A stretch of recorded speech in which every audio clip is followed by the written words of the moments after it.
hoje nós vamos continuar a falar sobre as regras de ouro. Vocês lembram que na nossa última aula nós falamos sobre duas regras de ouro de duas matrizes religiosas. Quais foram? Vocês lembram? Vamos lembrar junto? Olha lá. A primeira que nós vimos foi a Afro, que dizia assim: sou o que sou pelo que nós somos. E nós ouvimos essa regra de ouro com a história do Ubuntu. Vocês lembram disso? Muito bem. Nós conversamos também sobre a regra de ouro da religião budista. Qual era? Era uma regra bem grande, lembram? Que a gente até teve dificuldade para ler? Vamos ler de novo então juntos? Não faças aos outros aquilo que se a você fosse feito, causar-lhe-ia dor. Muito bem, nós assistimos um filminho, lembram que falava da história de Buda conversando com outro homem que fez mal para ele e ele não devolveu o mal com o mal, né? Hoje nós vamos conhecer outras duas regras de ouro. Como a gente sempre conversa, nós falamos sobre 4 matrizes. Professora, por que você sempre fala em 4 matrizes? Eu acho que eu nunca conversei isso com vocês, né? Vamos pensar um pouquinho.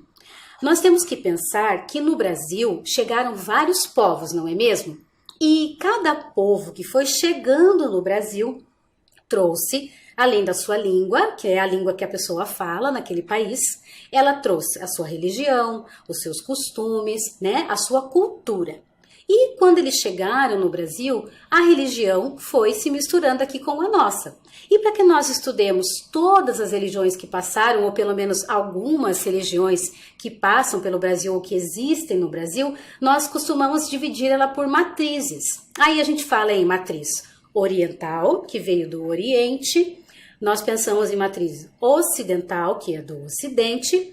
Nós trabalhamos com a matriz afro, que vem da região lá do continente africano, e a matriz indígena, que fala dos povos indígenas. Então, por isso que a gente sempre fala em 4 matrizes. A gente já trabalhou 2, hoje nós vamos trabalhar mais 2, ok? Nós vamos começar, então, pela matriz ocidental hoje. E para falar um pouco dessa regra de ouro da matriz ocidental, eu convidei uma amiga para fazer um vídeo para vocês. Ficou muito legal, espero que vocês gostem. Eu já quero agradecer a professora Ana por ter feito esse vídeo para nós. Vamos assistir então a parábola do bom samaritano? Eu já volto.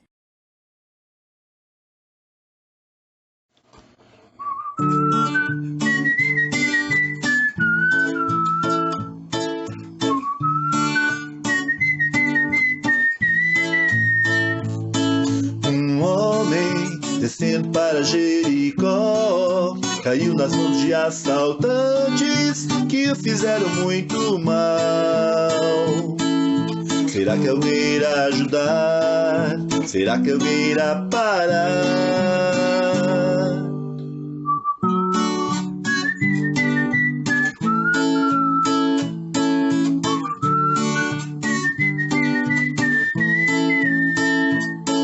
Na mesma estrada havia um sacerdote que ignorou o pobre homem, bem do outro lado ele passou. Será que ele não vai ajudar? Será que ele não vai parar?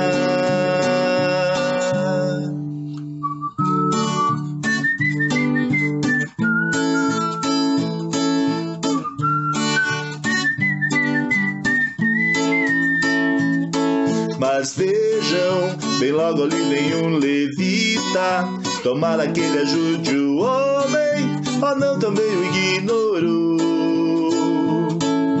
Será que ninguém vai ajudar? Será que ninguém vai parar?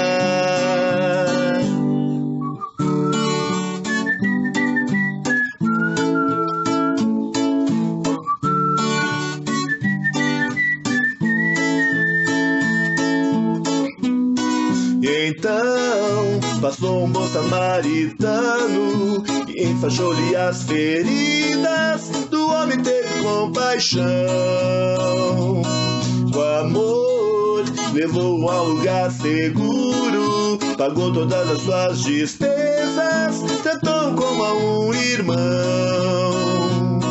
Faço o mesmo a meu próximo como a ti mesmo. Faço o mesmo a meu próximo como a ti mesmo. Faço o mesmo a meu próximo como a ti mesmo. próximo mesmo, a meu próximo como a ti mesmo.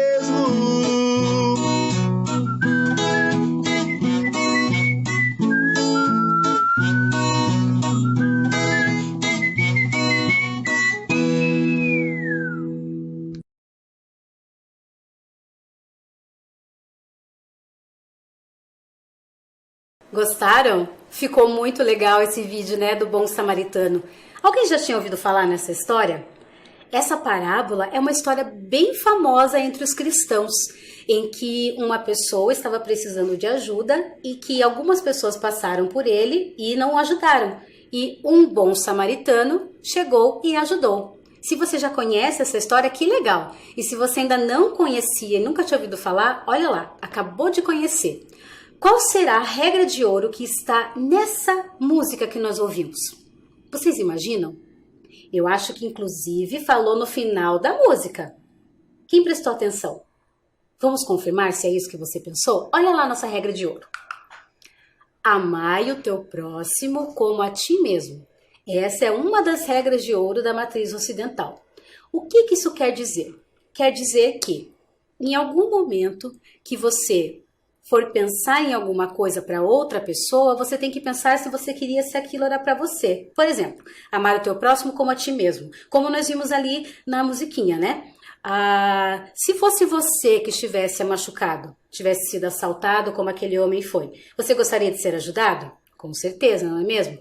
Então, a gente tem que pensar que amar o próximo como a ti mesmo. Você faz pelas pessoas o que você gostaria que fizesse por você. É isso que diz na matriz ocidental. Você já viveu uma situação assim? Em algum momento que você tivesse passando por alguma coisa ou outra pessoa passando por um problema e você pensou assim, eu vou ajudar essa pessoa porque se fosse comigo eu gostaria que alguém me ajudasse. Isso é como se a gente estivesse colocando em prática essa regra de ouro da matriz ocidental. Legal, né? Gostaram de conhecer essa? Então agora nós vamos conhecer através de uma história. Olha lá o nome da nossa história de hoje. Terra Sem Males. Terra Sem Males foi escrita pelo Luiz Galdino. Vocês sabiam que eu fui pesquisar quando eu peguei essa leitura? E vocês sabem que os livros eles são publicados em alguma época da vida dos anos, né? Por exemplo, eu nasci em 1984. Não faz a conta. Ai, ai, ai. Então, eu nasci em 1984. Quando eu fui olhar esse livro que eu queria trabalhar com vocês, eu descobri que ele foi publicado quando eu tinha 1 aninho. Olha que legal! A gente pode pensar que, por exemplo, obras que foram publicadas há algum tempo, a gente continua lendo, porque normalmente a literatura não passa por esse problema de tempo, né? Tem coisas que foram escritas há muitos anos e que a gente pode ler hoje em dia que fazem sentido, assim como essa história que nós vamos ouvir agora. Então prestem atenção aí na tela que eu vou ler para vocês. Vamos lá?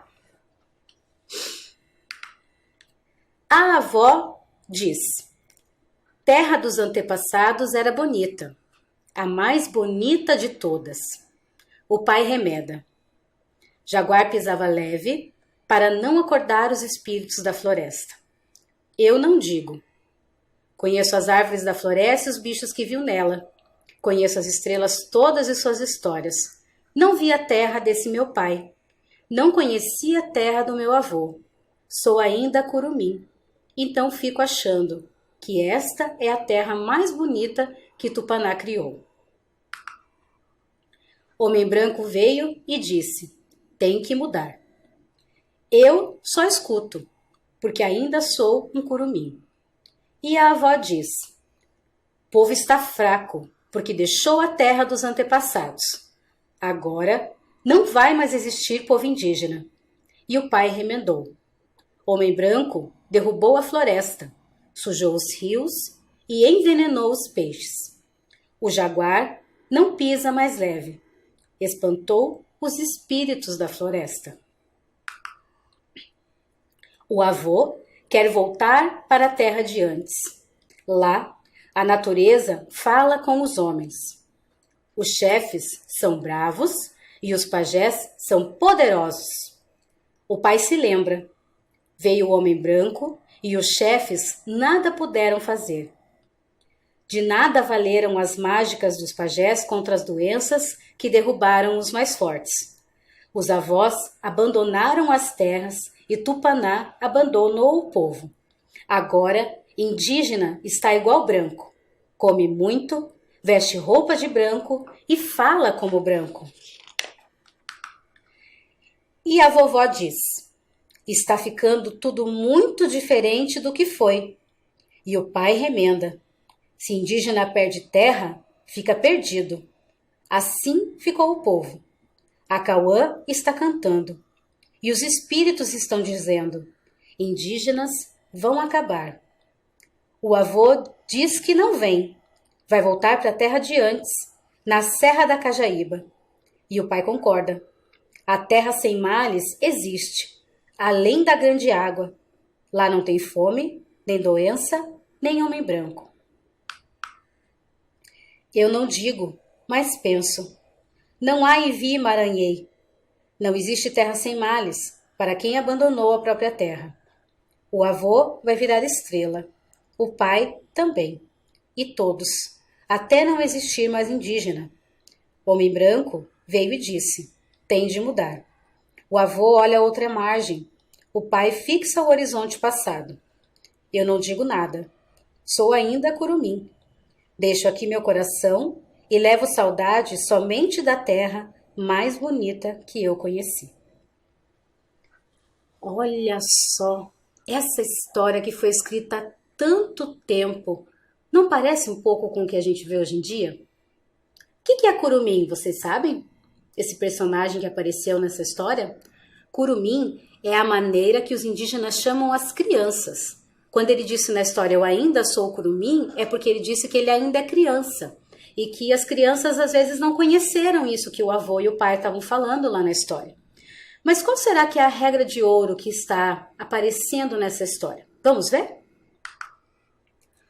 Todas as coisas estão ligadas e por isso devemos amar e respeitar todas as formas de vida.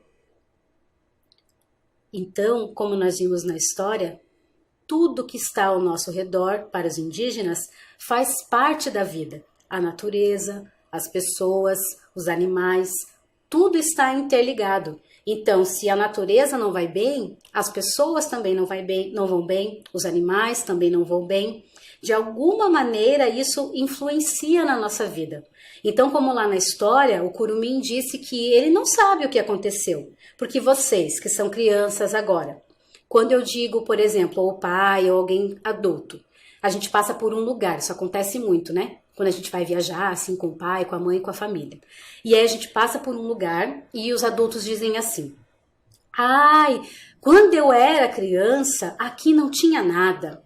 Ah, quando eu era criança, aqui só tinha mato. E aí você que nunca viu esse lugar, sempre que você passou tinha prédio, tinha casa, você pensa assim: mas como será que tinha árvores aqui, se tem tanto prédio? Né? Porque quando a gente não conhece esse lugar, o que a gente está vendo para nós está bom. Então, na história, eles estão lamentando ou pensando nesse lugar que um dia eles conheceram, que foi essa natureza, que o homem branco não tinha chego. E aí eles estão lamentando, não é mesmo? Então, hoje nós conhecemos outras duas regras de ouro da matriz ocidental e da matriz indígena. Vamos retomar, então, juntos as 4 que nós conhecemos hoje? Olhem lá. Sou o que sou pelo que nós somos, que é da matriz africana. Da matriz oriental, vamos lá. Não faças aos outros aquilo que se a você fosse feito, causar-lhe-ia dor, que é da matriz oriental. Da matriz ocidental, amai o teu próximo como a ti mesmo. E dos indígenas, que nós acabamos de ver, todas as coisas estão ligadas e por isso devemos amar e respeitar todas as formas de vida. Tudo bem? Então, agora eu quero que vocês pensem aqui comigo, porque daí nós já vamos para a nossa atividade, por isso eu quero que vocês pensem junto comigo. Eu vou pedir na atividade que vocês pensem em algum momento da vida que vocês tiveram um evento ou uma ocasião que parecesse com essas regras de ouro. Então, eu já dei alguns exemplos na aula passada e nessa aula eu vou pedir para que vocês pensem com carinho. Mesmo que você não seja da religião, Em algum momento da vida, a gente já passou por alguma coisa parecida como essa. Porque vocês lembram que na aula passada eu falei em regras? Por quê? Lembra que eu falei que tem as 4 matrizes, não é mesmo? Mas, professora, eu não frequento nenhuma igreja. Mas, professora, eu não acredito em nada dessas coisas que você falou aí. Tudo bem. Lembra que nós falamos que a aula de ensino religioso nos ensina a ter respeito? Isso mesmo. Então, o respeito é pelas pessoas que têm religião e pelas pessoas que não têm. Porque todo mundo tem o direito de ter ou não uma religião, não é mesmo? E aí, as pessoas que não têm religião, elas não seguem essas regras? E aí? Sim ou não? O que você acha? Eu vou te contar. Na verdade, todos nós estamos obedecendo regras. Lembra que eu falei das regras de trânsito? Ah, tem uma placa de não estacione. Se você estacionar naquele lugar, o que pode acontecer? Levar uma multa, muito bem. E se você é da religião, se você é da matriz afro e você estacionar nesse mesmo lugar e não pode estacionar, você vai levar uma multa? Sim. Se você for da matriz oriental e estacionar no mesmo lugar que não pode, vai levar uma multa? Sim. Se você for da matriz ocidental e estacionar naquele mesmo lugar, vai levar uma multa? Sim. E se for da matriz indígena e estacionar naquele lugar, você vai levar uma multa. Então, as regras, elas são feitas para todos. Como eu falei na aula passada, as regras dentro da religião, elas podem ser um pouco diferentes. Mas não é porque uma pessoa não tem religião ou não frequenta um lugar sagrado que ela não precisa respeitar as regras. Porque as regras são para a convivência.